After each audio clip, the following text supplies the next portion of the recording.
I'm very pleased to have an opportunity today to moderate such an interesting panel where we'll discuss our plans and our visions of reconstruction of agriculture sector of Ukraine. So let me introduce myself very shortly. My name is Maria Yaroshko. I'm a project leader of German-Ukrainian Agriculture Policy Dialogue, what is a project of Agriculture Ministry of Germany, what has been implementing in Ukraine since 2006. We are dealing with mostly questions of agriculture policy, policy for rural development and trade policy, so that's why this panel actually for a very great interest of our work. And let's start with our panel, which will be dedicated to roots of resilience, strengthening partnership to support the Ukrainian agri-food sector. I'm very pleased to introduce our participants today, our panelists today. So I would like to start with Dr. Ophelia Nick, who is the Parliamentary State Secretary to the Federal Minister of Food and Agriculture since 2021. Then I would like to introduce you Mr. Alexei Sobolev, who is the Deputy Minister of Economy of Ukraine since 2023. Then I would like to proceed with Mr. Bill Anderson, who is Chairman of Board of Management of Bayer EG since 2023. Then I would like to come to Georg von Nolken, who is CEO of Continental Farmer Group since 2019. Then I would like to come to Mr. Sergei Savchuk, who is the Chief Investment and Business Development Officer of Vitagro Group since 2022. And of course, last but not least, I would like to introduce Mr. Alex Lisica, who is the CEO of IMC Smart Green Company since 2013, who has previously served as the president of the Ukrainian Agribusiness Club from 2007. So it's a great pleasure to have this opportunity today to discuss such an important topic for Ukraine as agriculture, revitalization and development. So our panel discussion will be focused on the revitalization of Ukraine's agriculture, bioenergy and food processing industries towards the recovery and growth. We will also have a key objectives to recognize Ukraine's main role in the EU agriculture market. We will discuss our ideas and initiatives for investments in infrastructure reconstruction, for financial aid, for market strategy, and general support for Ukrainian agriculture sector. So let's start, and for this I would like to ask for the first key contribution, Ms. Ophelia Nick. So please, podium is yours. Thank you. Does it work? Yeah, it works. So, Deputy Minister Sobolev, Mr. Anderson, Mr. Lisica, Mr. van Nolken, Mr. Savchuk, and Mrs. Yaroshka, always a pleasure with you on a panel, ladies and gentlemen. I'm glad that we have the chance to meet here in this special format today. For more than 2 years, Russia has been waging its illegal war of aggression against Ukraine. This war is also causing enormous damage to agriculture, the environment, and the Ukrainian export infrastructure. The Ukrainian agriculture sector is still suffering from a very poor income situation. Therefore, Ukraine needs our solidarity and our support to restore and strengthen its agri-food and forestry sectors. Mr. Sobolev, let me assure you once again that we will not falter in our commitment to firmly stand with your country for as long as necessary. Despite all the losses, we have been able to achieve a great deal over the course of the past year, together with our European and international partners in the G7. I'm thinking of the transformation of priority solidarity lanes into permanent export routes, the establishment of an export corridor through the Black Sea, and the continued support of the Grain from Ukraine initiative.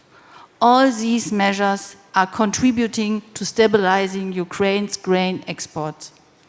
This allowed Ukrainian agricultural exports to reach as high as approximately 7.2 million tons this April. Thus, the volume of Ukraine's grain and oilseed export has reached pre-war levels. This is a remarkable accomplishment by all the partners involved. However, we still need permanent and safe transport routes for Ukrainian grain to ensure a reliable relaxation and stabilization of the global market. The German government will continue to do everything to our power to help Ukraine keep up its production and exportation of agricultural goods.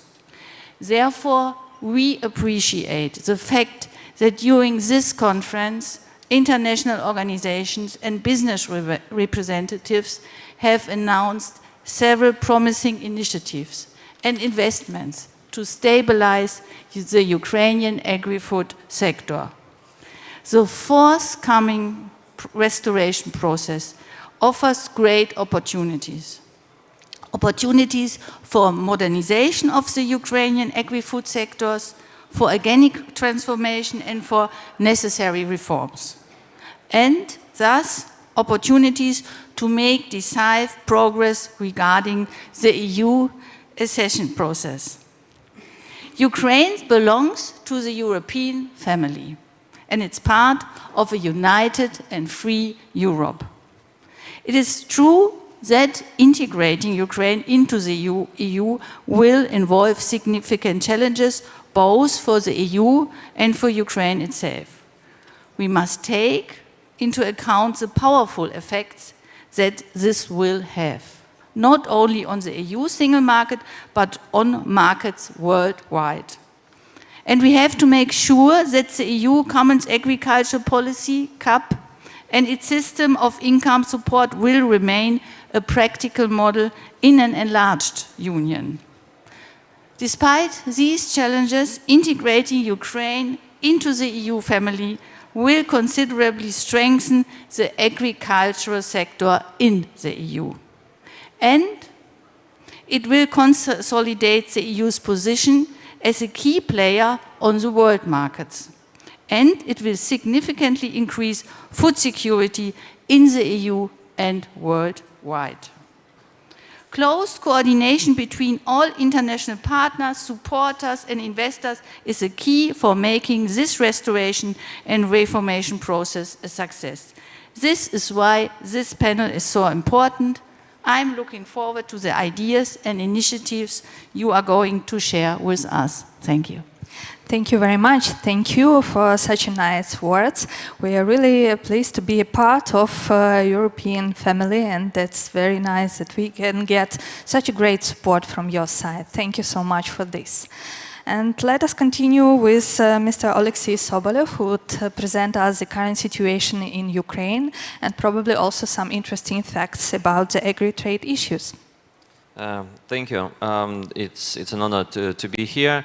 I'm helping the Ministry of Agriculture that couldn't come to present the current situation. Before full-scale invasion, Ukraine agriculture sector was a cornerstone of the economy. It had contributed 19% to GDP, employed 17% of labor force, and accounted for 41% of its exports. This is the main kind of component that the war and Russia was trying to dismantle, but we think it's failed. So in 21, right before the full-scale invasion, the market grew by more than 14%. Just imagine the speed.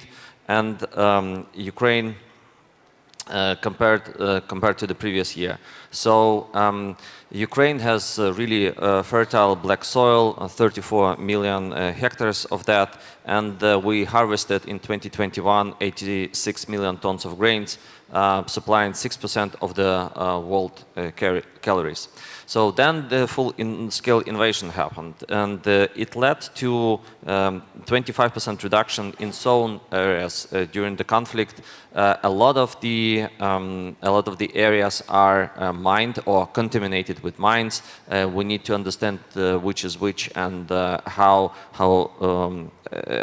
big the contamination is. So around 174,000 square kilometers are contaminated with mines, and we managed across these years of full-scale invasion to demine 30,000 square kilometers. So there's a lot left to go. The invasion has disrupted logistics and significantly increased costs for our producers. But despite that, we maintain substantial shares in global agricultural markets, supplying 9% of wheat, 11% of barley, 13% of maize, and around 50% of world's sunflower oil exports. The resilience underscores the strategic importance of this sector and also the resilience of Ukraine's people. Despite the temporary occupation, we managed to secure the Black Sea routes and return to pre-war level of exports. We basically, through deep sea Odessa ports, reached pre-war transshipment levels, significantly boosting export capacities just this year. And we also keep producing agriculture and high-quality crops. As of today, Ukrainian agriculture have managed to sow all available areas within the controlled territory with winter and spring crops, more than 20 million hectares of sowing area, so that has been already planted. And our exports are crucial for both international and global food security, with 87% of exports done through Black Sea and 13% done through EU solidarity lines, which we're also grateful. The issues that we might be having in trading with agriculture is some of them were highlighted. So we need to understand the future of the common agriculture policy and how Ukraine accession to EU will be implemented in that, because in Ukraine we don't have a possibility and the funds to be able to sustain the same level of subsidies that EU is using for its agriculture producers. The other issue is the animal welfare, where EU has a very strict standards with respect to animal welfare issues, and we can meet those standards, and there are producers in Ukraine that already working on that to be able to export to EU, but also in order to meet those standards we need considerable investments in Ukraine. Then institutional capacity in Ukraine is also below that one in EU, so the institutions that support the agriculture in EU are very much developed, which is less the case in Ukraine. They sometimes we launch a new fund for the help of agriculture just the last year. So we need some time to develop the institutions. And the last bit would be probably the Green Deal, right? So the new EU's new environmental legislation increases production costs and decreases profitability for European farmers, and Ukrainian farmers they do not receive subsidies and will struggle to adopt the Green Deal requirements while remaining efficient and profitable. So we need to understand what would be the model with EU. Thank you. Thank you so much, Mr. Sobolev. Thank you for describing so many challenges we are facing with. And let's see probably what could be the solution for this. And let's start with our first general question. And this question will be addressed to our business representatives. So we would like to know, how do you see the main needs of the agriculture sector for support in the recovery process, and what could be the contribution of your business, or maybe your ideas? And let's start with Mr. Lisitsa, who would like to present us your vision. Thank you very much, Maria. Ladies and gentlemen, thank you very much for great organized conference. Really, German government has done a good job today, and not only today, but also over the last few months. I just wanted to continue what Mr. Sobolev said with European Union, and I think the clear message of us is we understood over the last 2 days that we are very welcome in Europe. That was said many times, and I think that should be also reflected in the decisions of European Union in terms of egg. Especially I'm talking about the Ukraine Facility project, or initiative, which has actually planned for the 4 years with 50 billion euros. And I think that should be done something also for the tariff-free agreement with European Union, including for the agriculture, because we are really thankful for prolonging that for 1 year, but 1 year is not enough to start businesses in a processing, in a value-added products. So 1 year without any kind of perspective, because we know that next year would be even more difficult to prolong that because of the presidency of Hungary in the European Council. So I think what we really would appreciate from our European partners is a more clarity about real Ukrainian future in a European house in terms of trade agreement with Europe, at least for the next 4 years, but probably also for 10 years. I think we have discussed yesterday and today a lot of different types of initiatives. How can we attract the foreign investors into the Ukrainian economy, including Ukrainian agriculture? And that's absolutely appreciable. That's really good that we discussed that. And I think we forgot to mention only one thing. It's really difficult to attract foreign investors to Ukraine right now during the war. But we forgot to mention that right now in Ukraine, there are a lot of businesses working efficiently and trying to do business during the war. And I think we should also start to think how we can create a kind of ecosystem around those companies which are working there, including Ukrainian one like myself, IMC, including Continental Farmers, Bayer, all the big companies or small companies. They do contribute to the economy of the country with a huge money potential, affordness, everything. So I think what we can really do right now for Ukraine in terms of the attracting investors, we need actually 2 financial instruments which can help to develop the kind of ecosystem in the country. I just wanted to make one example about my company, just for better understanding what I'm talking about. So my company, IMC, listed in the Warsaw Stock Exchange and has had a market cap before the war about $360 million, with EBITDA about $100 million. So right now, market cap of my company is $70 million. I don't talk even about EBITDA because it's just terrible. So what I'm talking about, if I wanted to start a new business in Ukraine, I need to take a loan. But my market value is so low, and the market value of all my activa is very low, so I can use that as a pledge for any kind of new project. So I need actually unsecured financial instruments, like a project financing, to start a new business. Do we have enough such kind of instruments right now in Ukraine? Unfortunately not. So I think we should use that platform here in Berlin to start to think about the new instruments like unsecured financials. And the second issue is the private equity funds. We do talk about different types of financial instruments, but unfortunately we have a lot of small and medium companies with a market value about 10, 15 million US dollars, and they need really to start something new. But who is going to give them 3, 5 million US dollars of private equity? No one. And I think that's exactly the second message which I wanted to give today. Let's start to think how can we finance small and medium companies with value added in Ukrainian agribusiness sector, and that would be probably one of the solutions right now during the war. Thank you. Thank you so much. Thank you, Mr. Lisitsa, for pointing such important issues. We would like to hear then the vision of business and probably contribution from the buyer side. So, Mr. Anderson, would you please share your vision with us, but very short, if you don't mind? We'll try to do that. Yeah, just to give you a sense of it, we operate in Ukraine in 3 business areas: in pharmaceuticals and consumer health, and then in agriculture. And agriculture, because, as has been noted, it's such an important sector in Ukraine. That's our largest area of investment and revenue.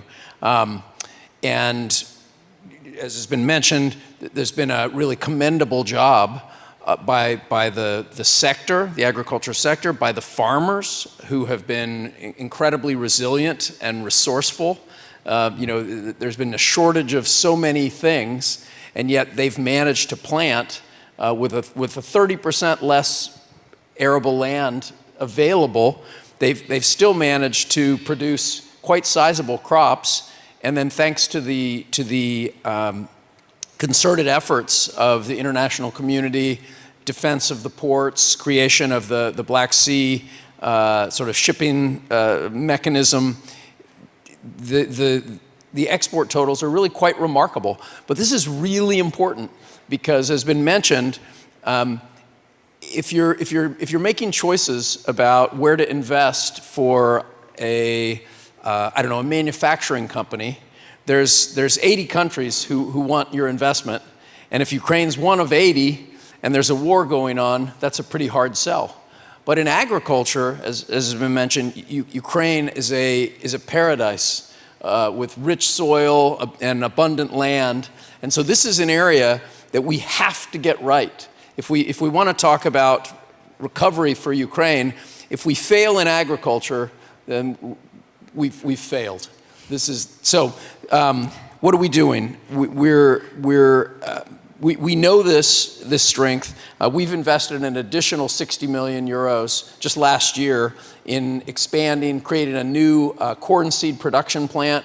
This is for corn seed production in Ukraine, but also a lot for export to other nations.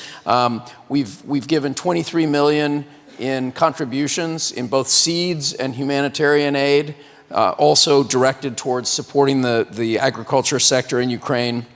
And we have 1,000 direct employees and another 5,000 indirect, because for example, producing seed, we don't grow all the seed. We have partnerships with many farmers. They grow the seed, then it comes for seed processing. So, continuing to invest in agriculture, I think is one of the best contributions we can make, and we plan to continue to do that. Of course, thank you so much. I'm absolutely sure we will not fail in agriculture in Ukraine. So, Mr. Nolkin, would you share with us your vision and the possible contribution from the Continental Farmer Group? Yeah, thank you. Thank you very much, ladies and gentlemen. Thank you for having me on this panel. Ukraine is not a dot on the map. And that's really important. It sounds simple, but it's a vast country. So if we're talking about requirement of the country for recovery, I think we need to have an understanding that the requirements inside the country vary. And Alex has talked about the eastern part of the country where the damage is completely different than what we've got in our company. We're based in the West. So we're actually in a lucky position that we keep production going and we didn't have any assets damaged. But there's a couple of things that really limit us. And one is the question that was touched upon as long-term financing. Working capital financing is available, but we need long-term financing for assets, for projects that we've got in the pipeline at acceptable conditions, because in the same way as international companies looking at investment, the same way banks are looking at where to put their money, and long-term asset financing in Ukraine doesn't look that attractive at the moment for international banks. We need a stabilization of the energy sector, which is immensely important to be able to actually get crops off our fields and get them into storage and store them safely. And last but not least, we need a perspective on policy, and that means if we look at Ukraine, we've got to stop talking, and this is fortunately not in this forum, about Ukraine being a threat. Ukraine actually, I believe, is not competition; it's a completion. We are completion in certain areas. We are completion for the European Union in oilseeds, which the European Union imports. We are a potential contributor on proteins. And we are focused with our grains anyway towards the Black Sea. So we're not looking towards the European Union. If I look into our company, we've got 2 projects in the pipeline. One is investment into ray cards inside Ukraine, so that's grain focused towards the port. And the other one is a potential project of a logistics hub towards the west, focused for oilseeds, for soya meal, and potential also soya crushing in the future. But with the uncertainties of where the policies are going, it's really difficult to justify these investments.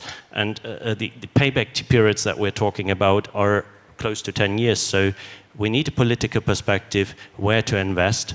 And it's, I think, important to get one message across. I'm absolutely aware of the fact that we're one of the big players in the country, but the leverage that these big players in Ukraine can deliver to the medium and small-sized farmers is huge, because we are capable of providing logistics, processing, and trade routes to these farmers as well.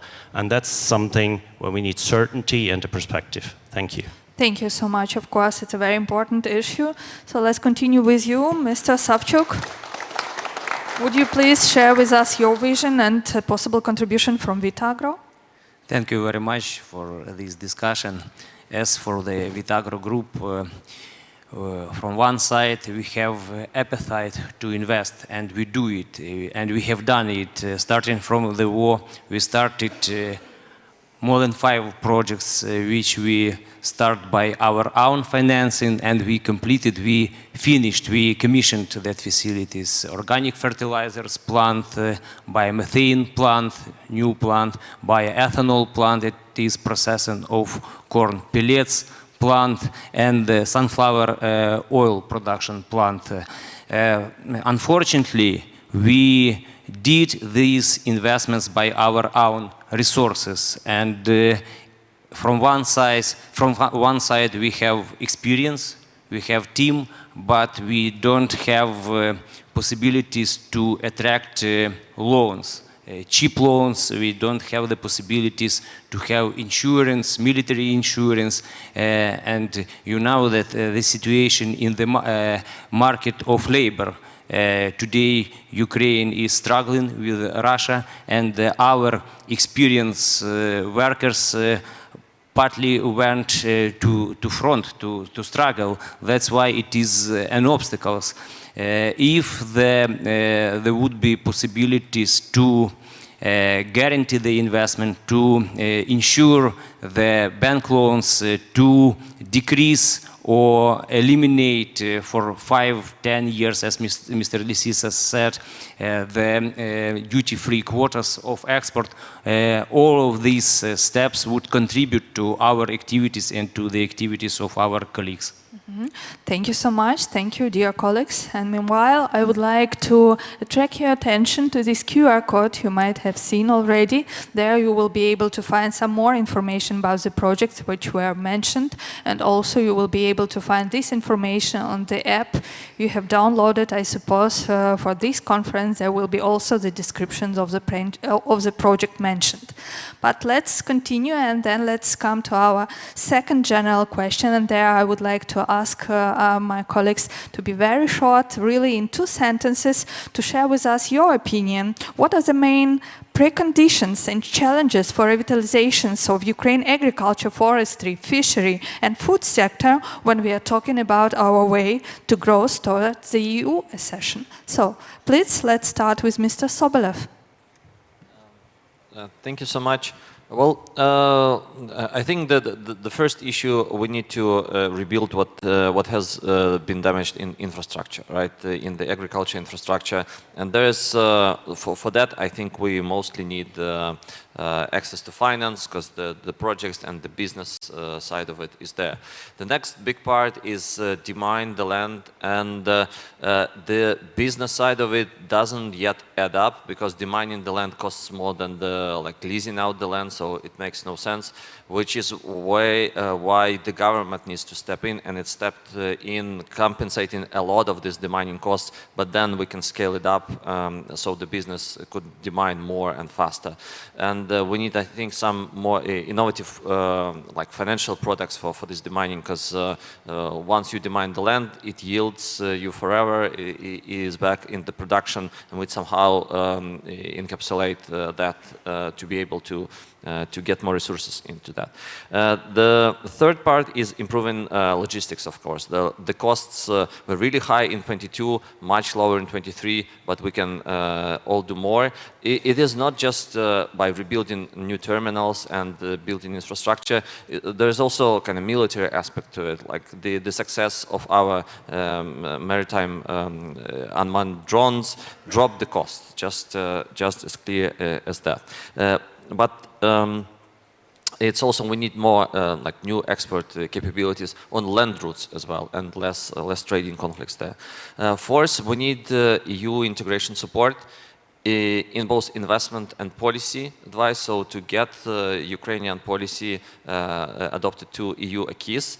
And the final is we need institutional support. So as I said, like we need to develop the Ministry of Agriculture, all the institutions around it, like that help to put Ukrainian agriculture into EU. Thank you so much. So we have a lot of work to do.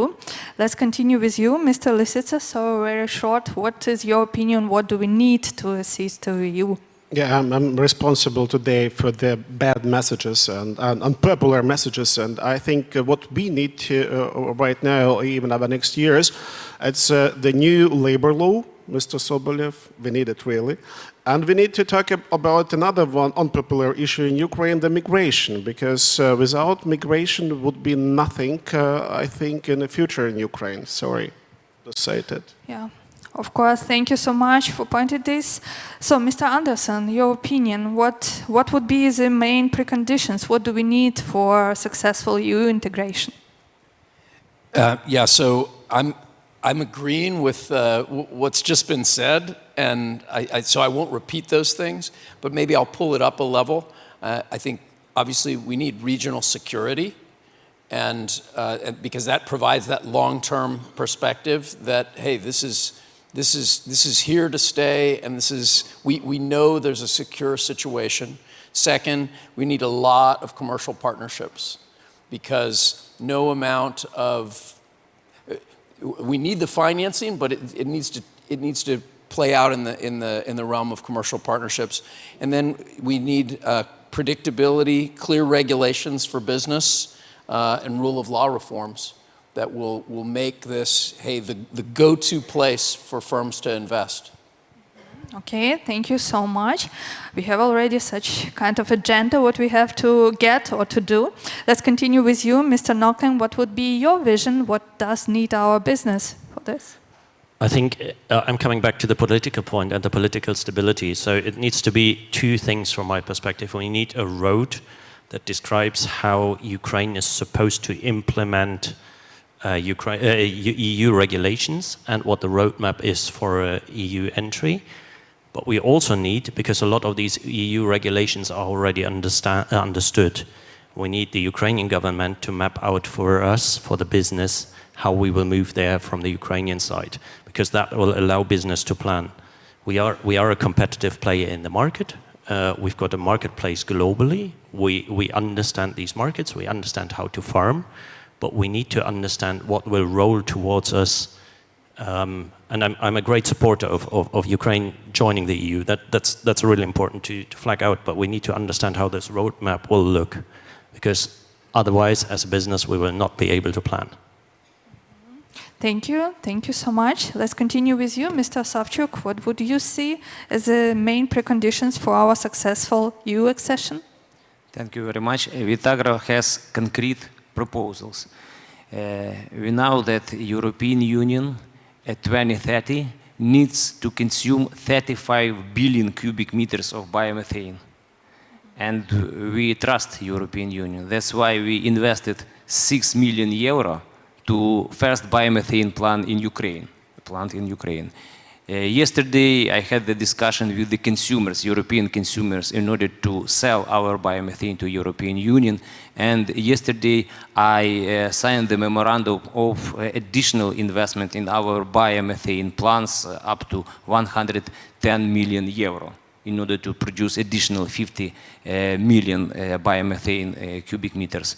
But for today, unfortunately, the United Database System, it is the registration for biomethane exporters, will not allow the producers of biomethane from Ukraine to register there. And it must be the decision from the European Commission and the Ukrainian government. If that situation would be resolved as soon as possible, then we will see the millions, more than 100, 200, 500 millions investments from European Union, from Ukrainian agriculture company to invest in biomethane, because Ukraine has all necessary raw materials. Thank you very much for such kind of example. And then let's proceed with our maybe final remarks, what will be very suitable to this topic, what we have discussed already. We are talking about EU accession. So I would like to ask, first of all, maybe you, Ms. Nick, to continue just one simple question or one simple sentence. The EU needs Ukraine to join as soon as possible because... Yeah, I would like to complete this sentence. The EU needs Ukraine to join as soon as possible because this will help revitalize the Ukraine economy, restore Ukraine as a key global player, and as a result, strengthen food security worldwide. And I'm happy that we have this common opinion here on the panel. And it's a challenge, but I think we can make it. Yeah, I'm sure we will make it. Thank you so much. So, Mr. Sobolev, your vision. The EU needs Ukraine as soon as possible to join because? Because the EU, with Ukraine, EU will become the largest and most important player on the global food market, and which is and also helping to solve some of the climate issues and attain EU's green goals with Ukrainian agriculture. Thank you so much. And maybe let's give the possibility for our business participants also to continue the sentence. We still have a couple of minutes. Mr. Lisitsa, why EU needs Ukraine as soon as possible to join? Because we are wild, and that's exactly what the Europe needs. Ready to take risks. That's what the Ukrainians do, and I think Europe exactly needs that. Thank you so much. Mr. Andersson, we are not only wild, but also? I think the accession of the Ukraine to the EU could be a major step forward for the EU in food independence, but in a way that is, contributing, not just reducing negative impacts on climate, but actually being part of the solution to restoring nature. Great, thank you. Thank you for your idea. So, Mr. Norken, your idea why EU needs Ukraine as soon as possible? For one very simple reason, because the EU needs a stable neighbor east of it. And EU accession is one of the elements to stabilize the country and provide a future for the country that will allow it to continue to be wild, which I love. I'm there for 6 years. And on the other hand, to become a stable long-term partner of the European Union and of the global food community. Thank you so much. And Mr. Savchuk, why EU needs Ukraine? Because we will benefit all. Ukrainian enterprises, Ukrainian bank system, European Union enterprises, businesses, financial funds, others, all will benefit from this access, Ukrainian to European Union. It must be as soon as possible. It will be as soon as possible. Thank you so much. Thank you, dear colleagues, and let's continue. We have still a couple of contributions. So I would like firstly to ask toward Mr. Raimund Piele from IFAO. He is a regional program leader for Europe and Central Asia. So please come to us. Thank you, Maria, for sitting in your seat for a moment, maybe for just 1 or 2 minutes. Thank you for inviting us really to provide also an input on this important discussion. I mean, as you know, FAO is strongly supporting Ukraine, not at least also with the support and the funding from Germany in this case, but also other partners. And we really appreciate the focus on the resilience and also the recover. I want, in principle, to stress 3 messages. Some of them have been already, of course, also said, but I want to reiterate them. The Ukraine sector and the farmers have shown a remarkable resilience over the last 2 years, and I really want to congratulate the farmers in this case. And I mean, the resilience is not just because of having large companies like yours, Alex, but particularly really the smallholders and the small farmers who are a backbone of the national food security. I've been talking yesterday also with some of them. Attention needs to be given to them because their efforts have been really crucial, and they are crucial. Georg mentioned this as well. Secondly, and I think this is also again important if we are looking to rebuild the sector, there is really a tremendous opportunity with the focus on sustainability. I think sustainability hasn't been mentioned in the discussion because, of course, there are probably other priority needs, but I think it's important. And I want to stress here, of course, also the promotion of bioenergy and biomass production and our key strategies as much, Alex, as feasible, because we were discussing this also yesterday. It's probably not everywhere. And key for sustainability, I think, is certainly also encouraging innovation and digitalization for small farmers, and the access for the small farmers is in this case key in order to invest in technologies and sustainable practices. And third, in this case also the last one, it has been mentioned, of course, the labor force. Attracting young people to agriculture is a key issue also for Ukraine. And to achieve this, it's needed to invest and to support also the advisory services and engaging with the young people. So I think the private sector has an important role to play from an FAO's perspective. FAO stands aside the farmers, and we need the Ukrainian farmers for the global food security. Thank you, Maria. Thank you so much. Thank you for your contribution and thank you for your support. Let's continue with Mr.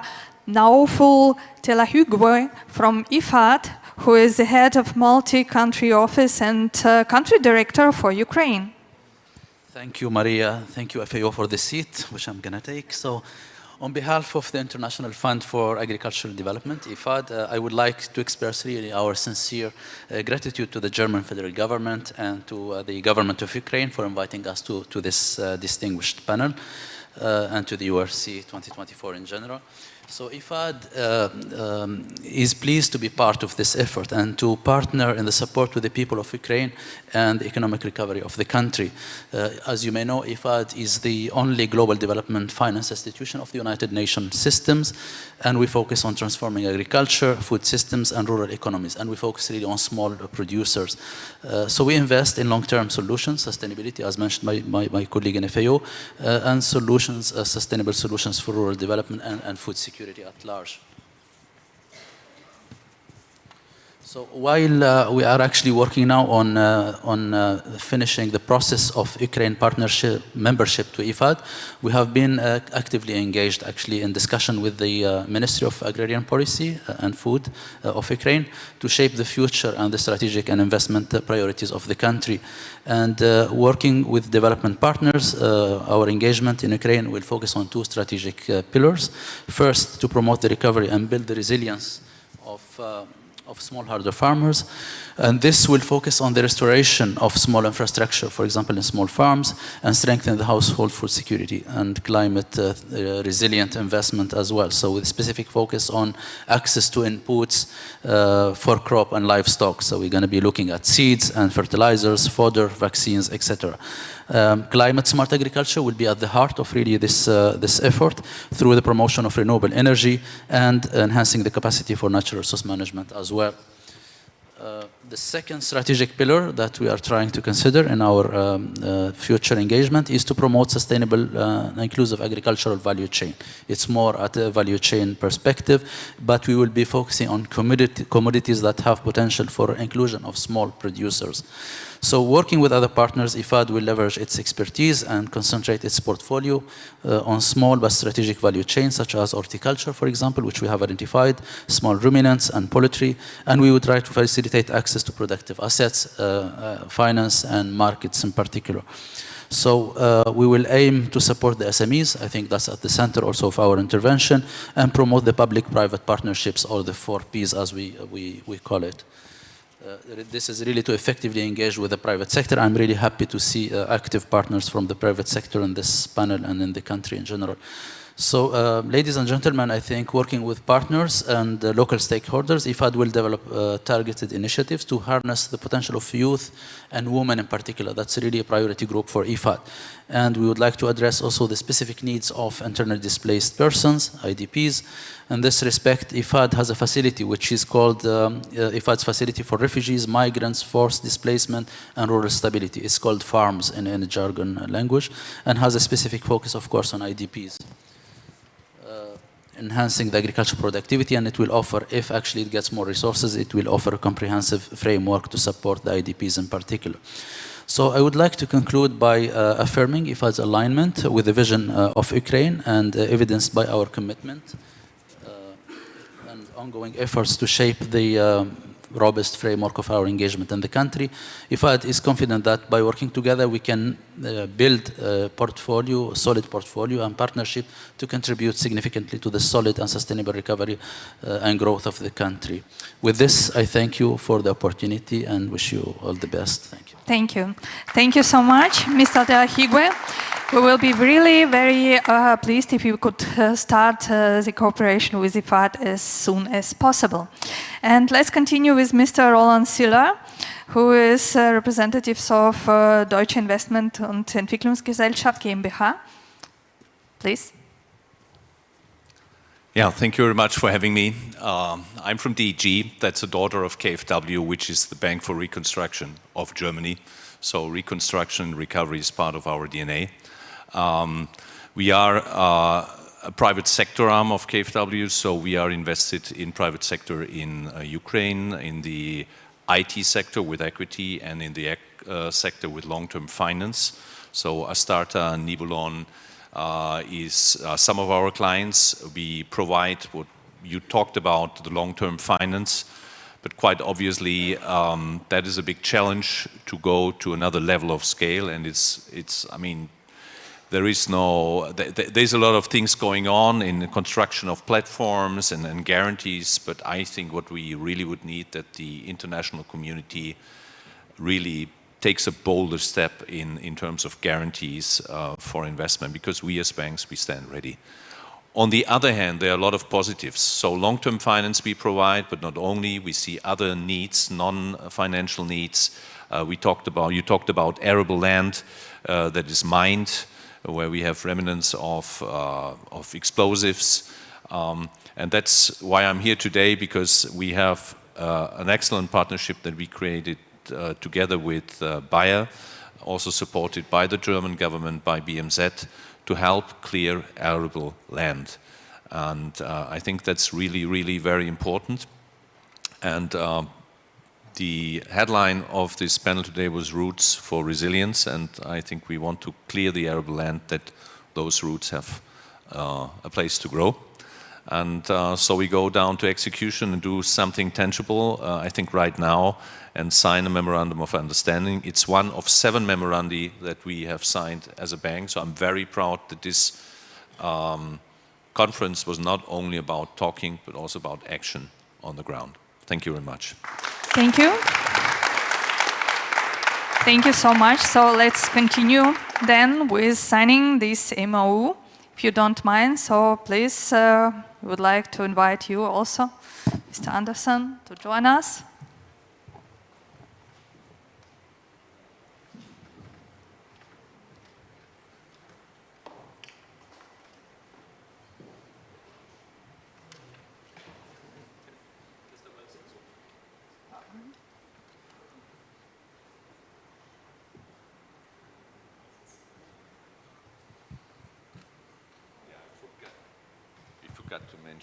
We forgot to mention the Fondation Suisse de Déminage, because I had a perfect plot, wanted to say that FSD knows how to do it, Bayer knows where it has to be done, and we know where to find the money. So that's the partnership we have here. I wonder, maybe you could just say for 30 seconds what you've done already and what you're planning to do. Yes, certainly. Well, we've been working in Ukraine since 2014, so almost 10 years now.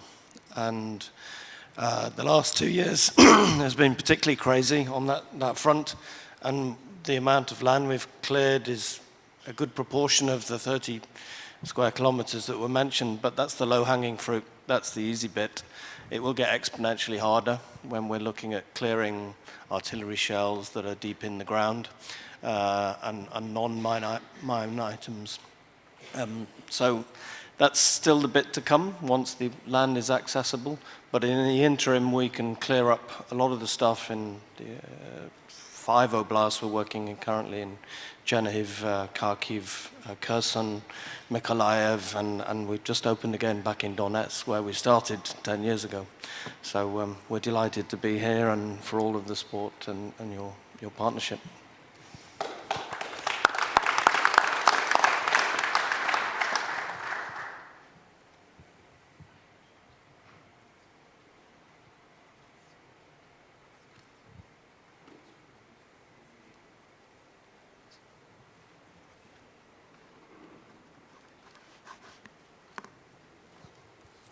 So, congratulations.